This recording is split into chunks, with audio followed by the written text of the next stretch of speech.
Hey, so it's a new year, 2021, right? The dumpster fire is over of 2020. Some of you are laughing, but this has been a common thing for me and different images. But some of our friends, Travis and Alex Taylor, shout out, they got me these socks for Christmas. And they have an actual green dumpster with fire coming out of it, just to remind me of 2020.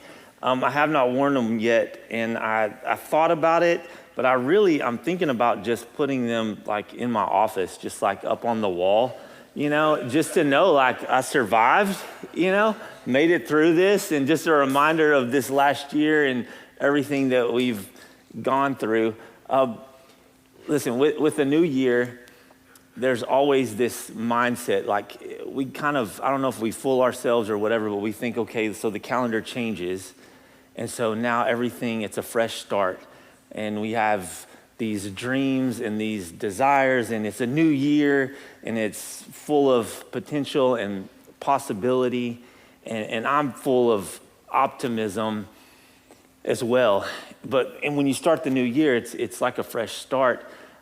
But one of the things that we've done for years since the church began is always hit the pause button at the beginning of the year. Before we take off sprinting into whatever's ahead, we just hit this button and pause and stop. And it's important to do this because in doing that and hitting the pause button, we can ask ourselves some questions, and I think it's really important, particularly at the first of the year, to do this and say, what did I learn this last year? What did we learn? One of the things that I know that I learned is like, I really don't have control. There's so much that is out of my control. If this last year more than ever, understanding that. The other thing is like, what can I control? And some of the big things, a friend Clint sent a group text the other day, and it really had to do with like my perspective, my attitude. Every single day, I get to choose that no matter what's going on, and no matter the circumstances. The other thing that for me this last year, I don't know about you, is what's important. What really is important. We get caught up in so much stuff, and it wasn't but a few months into this last year where it was like all the brakes got put on all of these different things, and it's like, what's important? I'll tell you, for me, people. Because people, they live forever somewhere. Here in this life, which is brief, but then beyond. Your existence is eternal.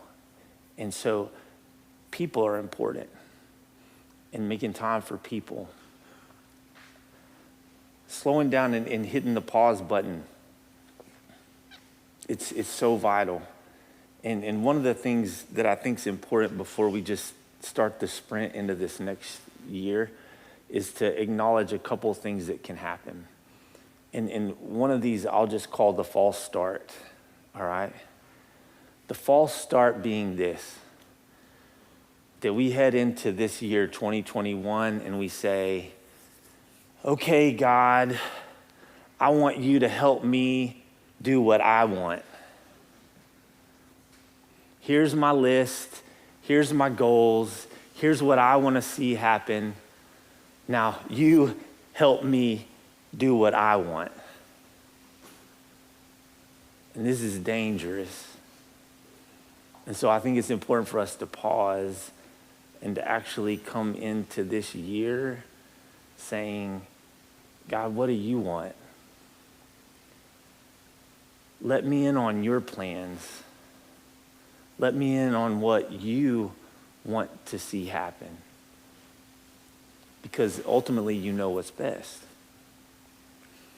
And so we pause before we start. This is what these 21 days that we're coming into, that we're going to start as a church tomorrow, 21 days of prayer and fasting.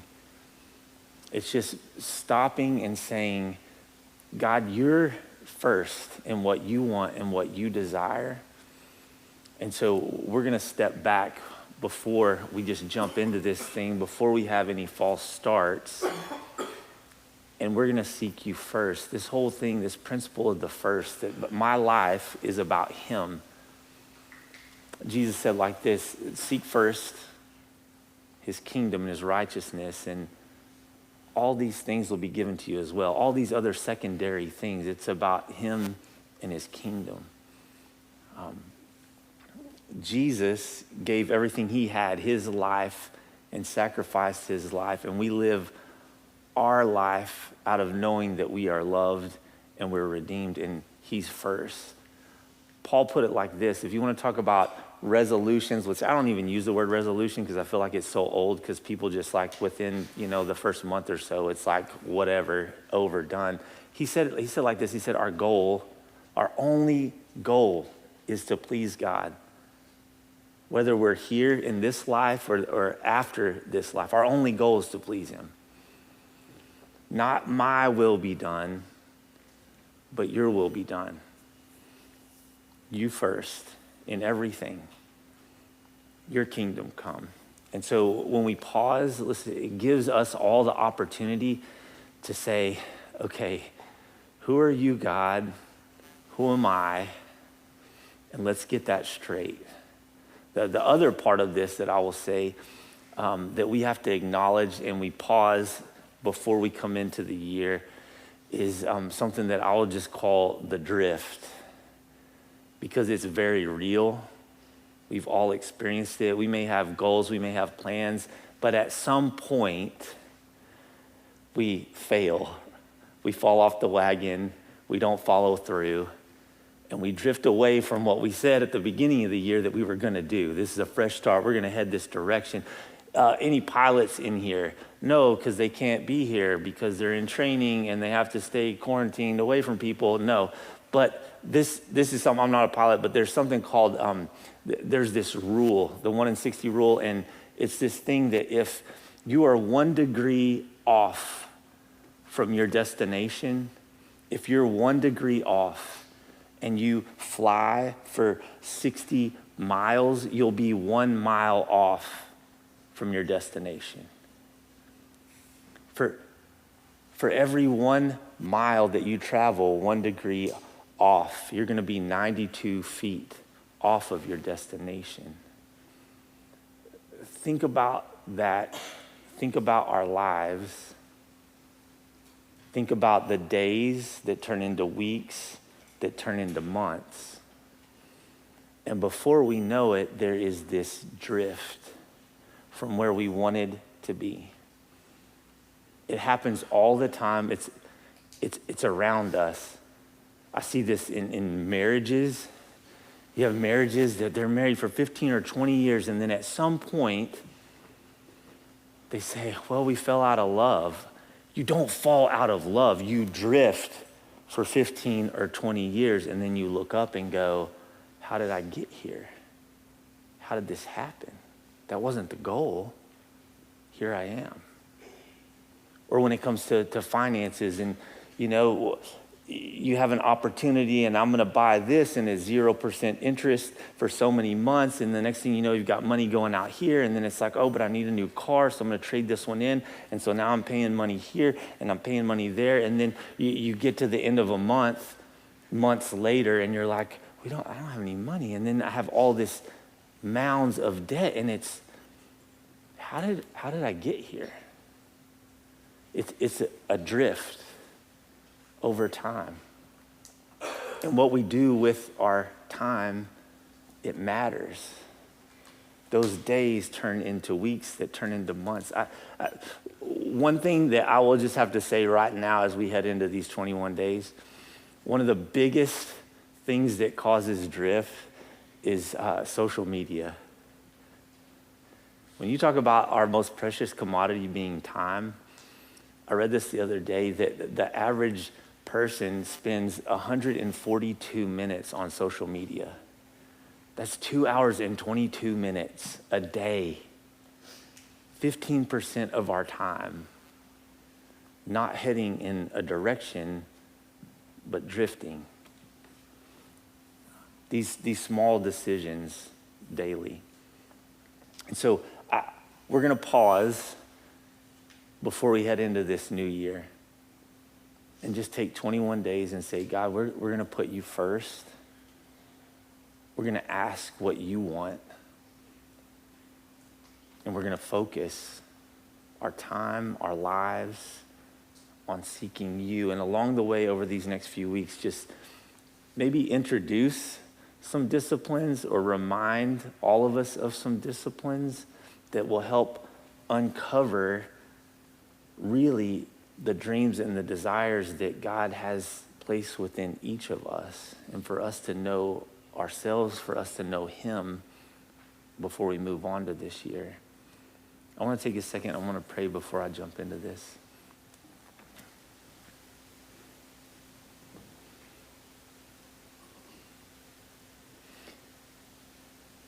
God, with all the anticipation and the expectation to leave last year behind,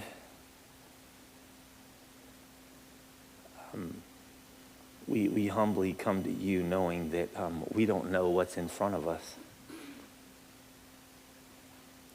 We don't approach the days with fear,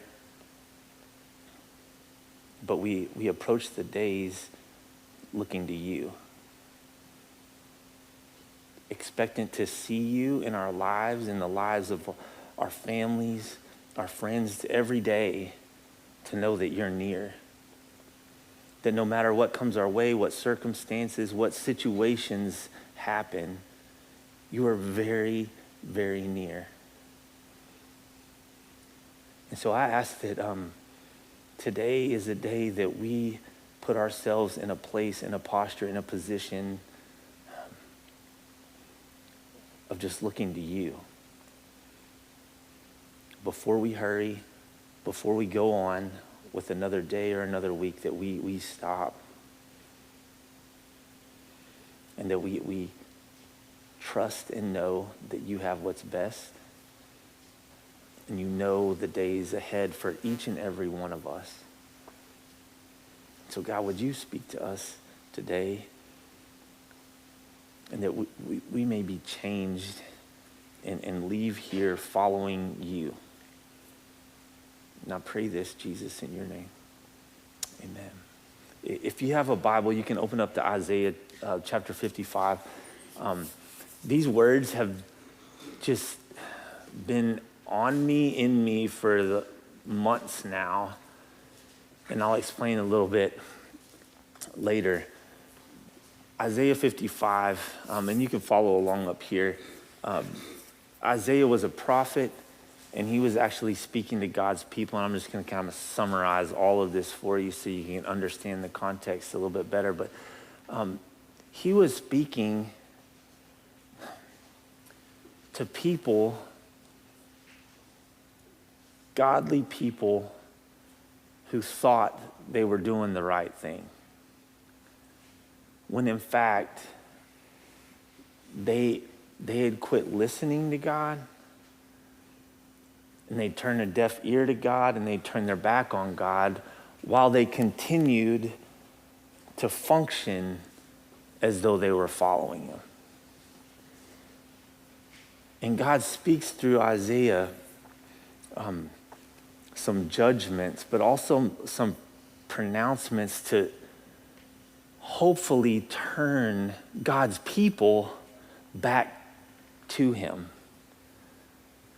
And so that's the context of this.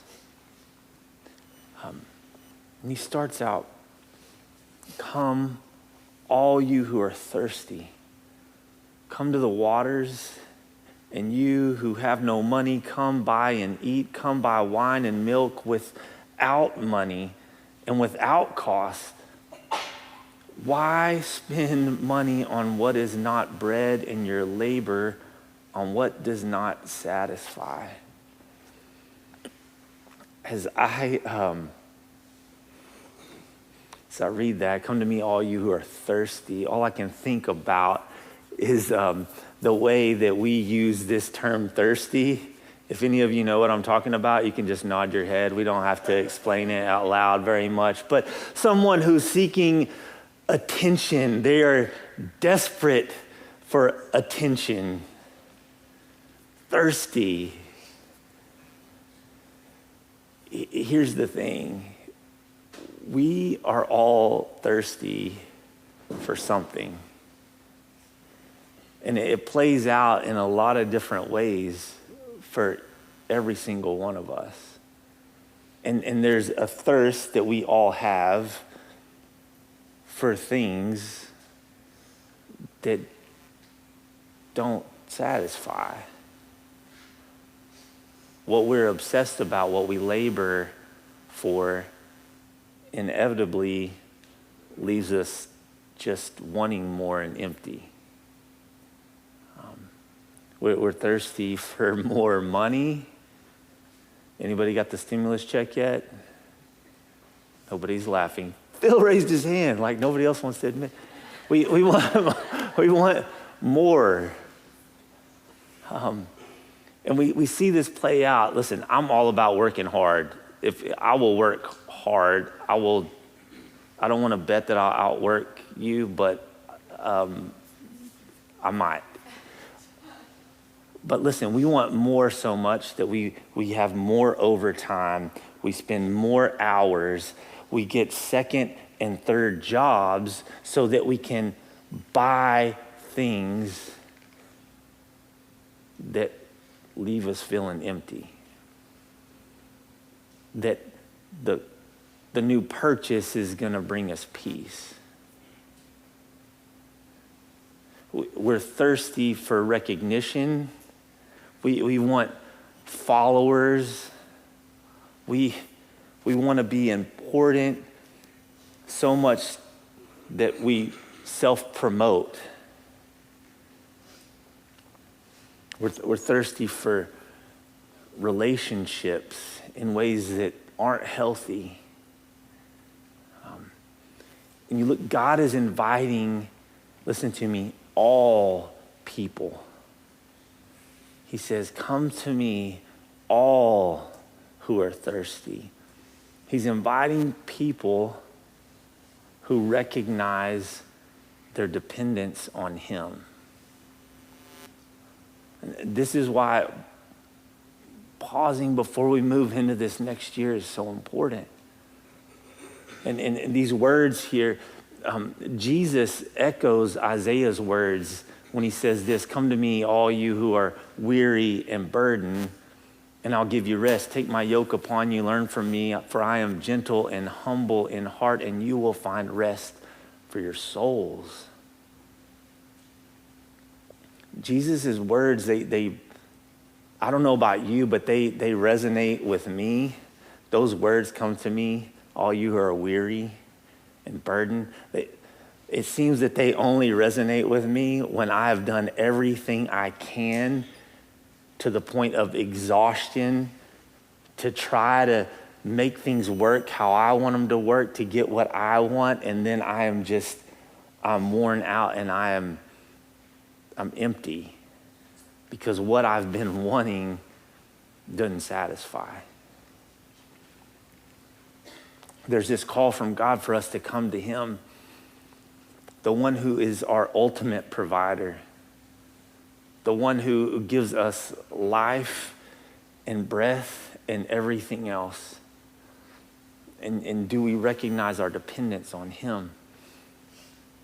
He goes on, he says, listen to me and eat what is good, and you will delight in the richest of fare. Abundance. Give ear and come to me. Listen that you may live. Over and over again, listen, give ear. Listen that you may live. I had to pause on this because I don't know where everyone is spiritually. And just stop and ask the question. Brian and I were talking about this the other day of like, why should I listen? Why should I listen to what God has to say? And I paused on that and I thought, man, this might be our biggest problem. The one who breathed life into me and gave me my first breath and knows the day and the time that I will breathe my last breath. Why should I listen to him? And then I started thinking about it and I was like, why should I listen to him? Well, I mean, for some of you who are maybe younger, you don't have a list of an answer to this, but like, do I really know what's best for me? Those of us who are older, you think about it. Go back to that high school reunion, you see that girl that you were so in love with, guys, and you see her like 20, 30 years later, you're like, oh God, thank you. Thank you that did not work out like I wanted, There's so many times in life where we're just like, I want this and I want that and I know what's best. Maybe not. In this, you see, like God is telling us what is good. He wants us to enjoy, to have life. He wants for us to live. And you see this later on in verse 8 and 9. He says, for my thoughts are not your thoughts, neither my ways your ways. As the heavens are higher than the earth, so are my ways higher than your ways, my thoughts higher than your thoughts. What he has is so much better. This is probably the biggest part, and this is a huge aspect of prayer. And I'm going to say prayer, and some of you get weirded out, and you think, you get freaked out by this whole idea of prayer. Listen to me. Prayer is just conversation. It's just conversation. Listening and talking. The problem is our world and our culture is filled with a lot of talking, a lot of noise, word salad, word vomit, blah, blah, blah, whatever, and not near enough listening.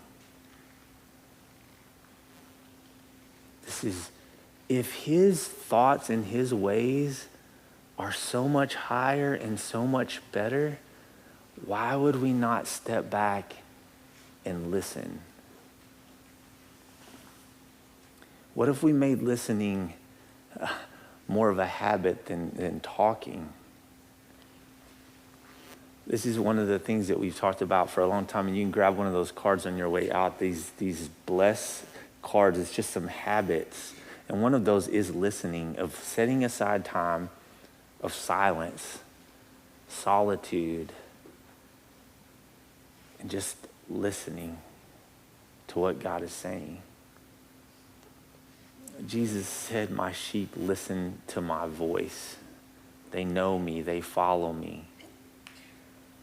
He said, the Spirit will teach you all things, will remind you of what I said, and will tell you of what is to come. So why don't we take everything out and just step back and just listen more? Isaiah, he talks about God's covenant, his promise with his people, and he says, listen to me, and he says, seek the Lord while he may be found. Call on him while he is near. There's this urgency. I don't know where you are right now today, those of you here, those of you watching online.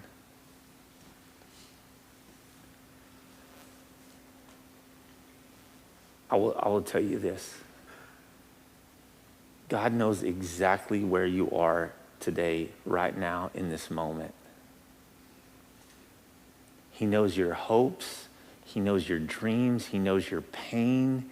He knows your fears. Call on him now, today.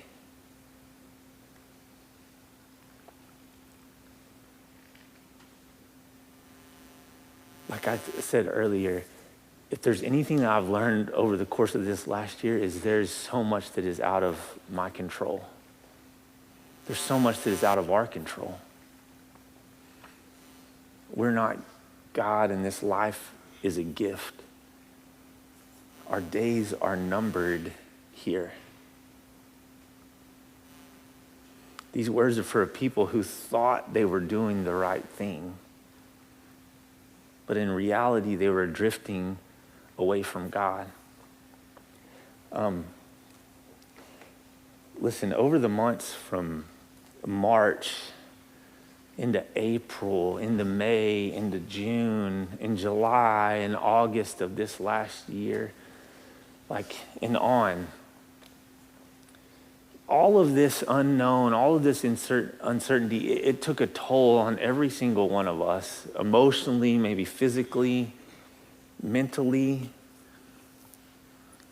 And one of the things, I'm just being very, very honest.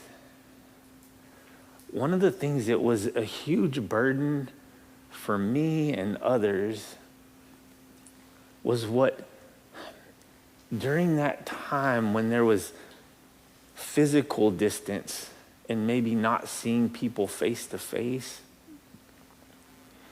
was the reality that there were so many people who spiritually were drifting away from God.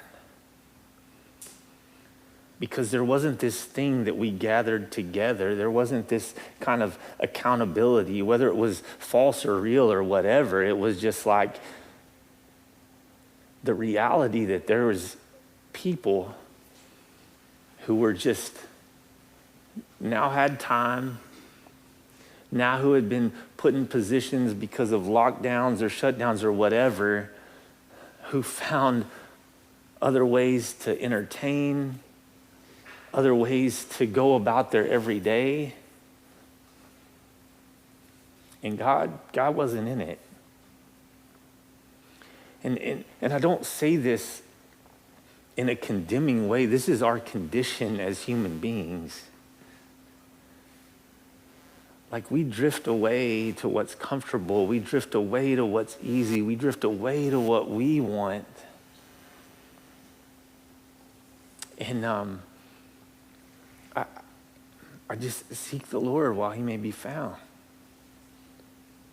Now. We're either drifting away from God or we're drifting toward him.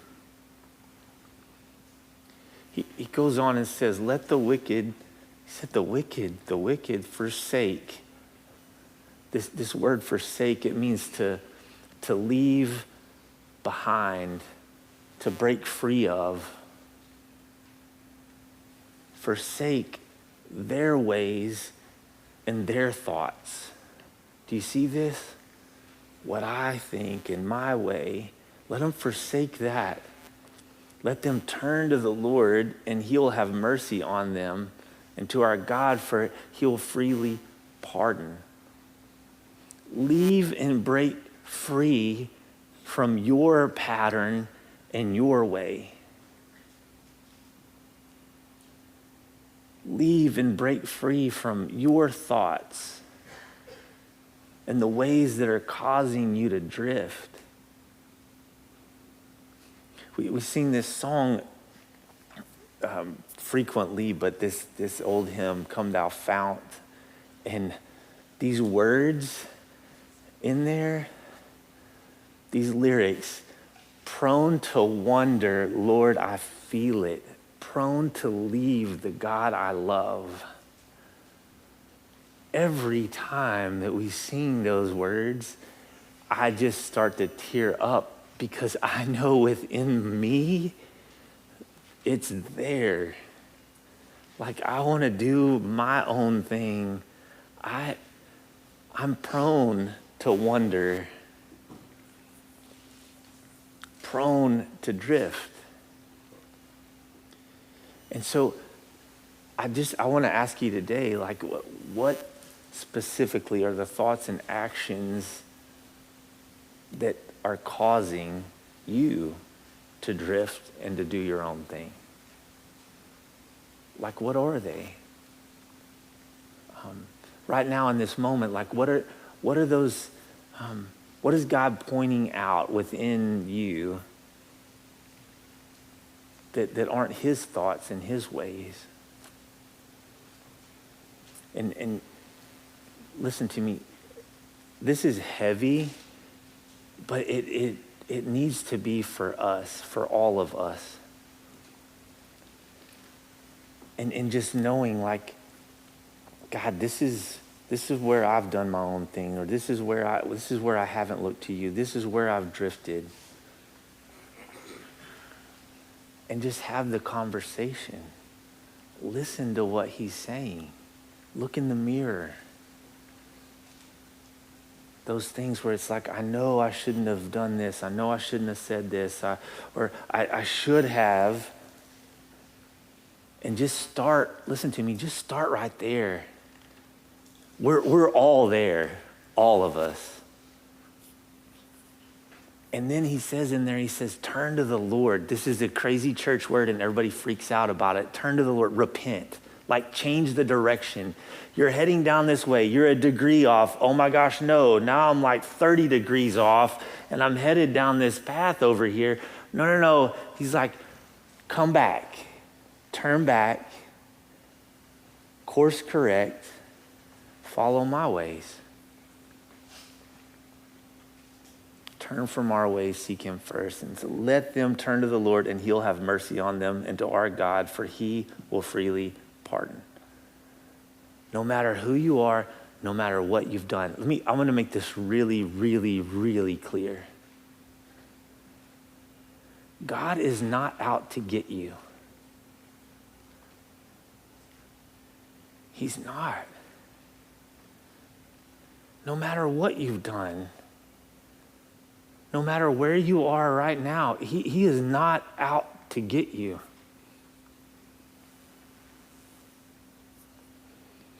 It just takes us just being honest. Just being honest with where we are. Starting the conversation. Look at this, and I'm going to wrap up. God is against the proud, but he gives grace to the humble. So give yourselves completely to God. Stand against the devil, and the devil will run from you. Come near to God, and God will come near to you. He says, you sinners, clean sin out of your lives. You who are trying to follow God and the world at the same time. Make your thinking pure. Over and over again, God's calling us to come to him, to seek him, to listen to him. And it puts us in a place of asking questions of like, who or what am I pursuing? Where does the most valuable asset that I have, which is time, where is that going? That phrase in that translation, so give yourselves completely to God. What does that mean for you?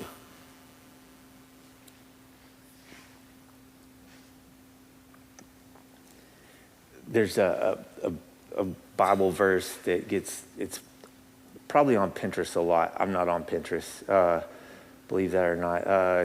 Instagram posted all the time, probably on some coffee cups. I think it's actually on a little picture in my house, but it's one that's quoted all the time out of another prophet, Jeremiah. For I know the plans I have for you, declares the Lord, plans to make you prosper, not to harm you, give you a hope and a future.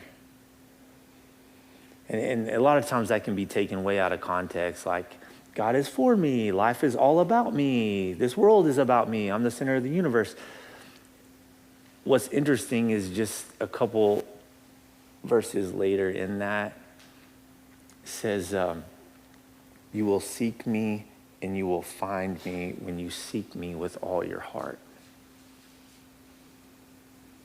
You will seek me and you will find me when you seek me with all of your heart. We will never passively find what we do not actively pursue.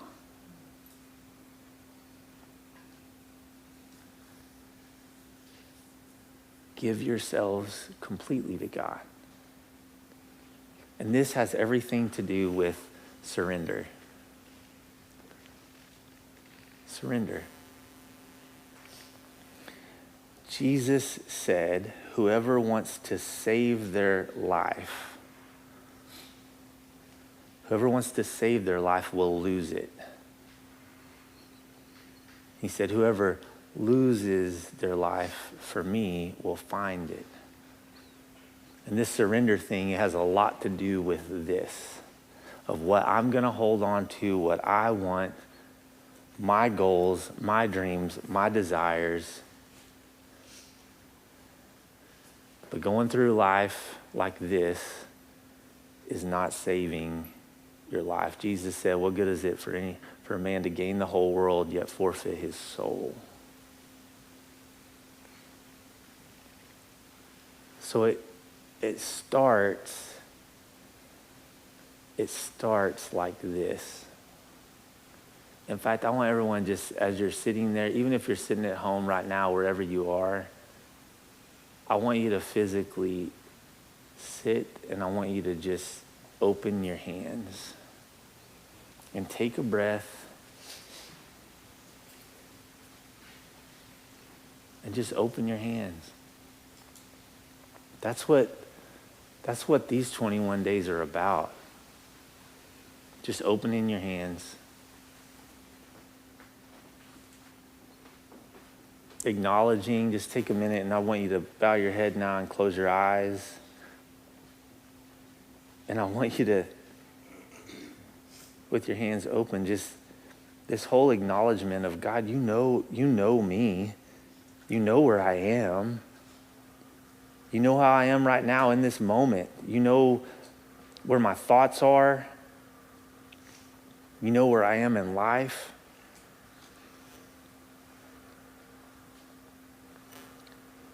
And it's just having that conversation. It's just having that conversation.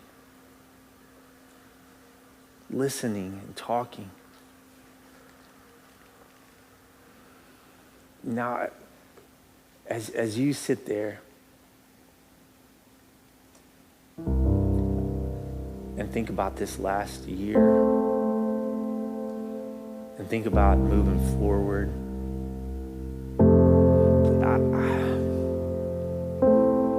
I just want you to know He knows right where you are.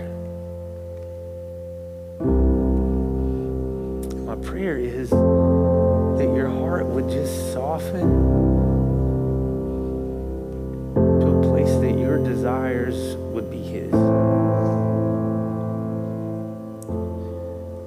And if it starts here, in humbling ourselves before Him, the scripture also tells us that in due time, He will lift you up. And so I want you to just, with your hands still open, your heads bowed, eyes closed, I want you to stand up.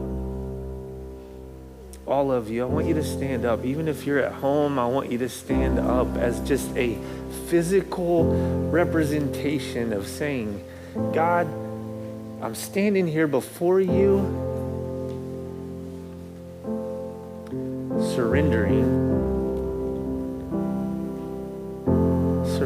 right now in this life while I'm living and breathing, because when this life is over, I will be in this same posture.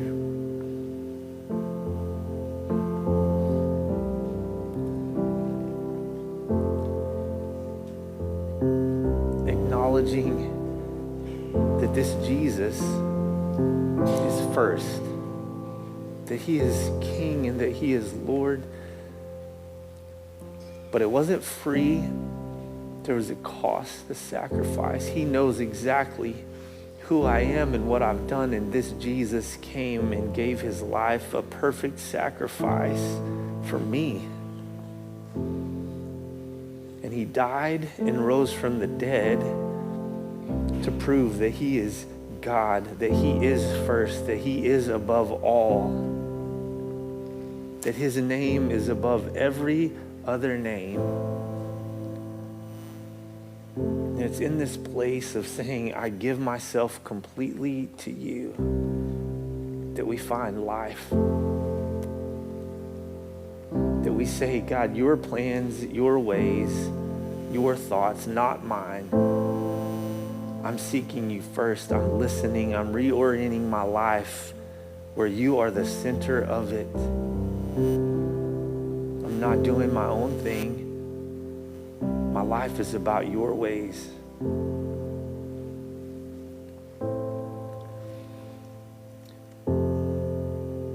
In this posture of surrender, there will be a time where we raise our hands, because in that surrender is victory. Jesus will come again.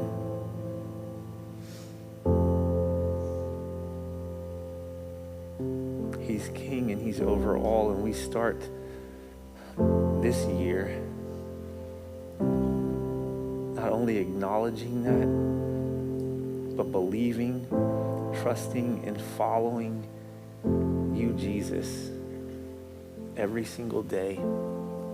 And I pray this, Jesus, in your name. Amen.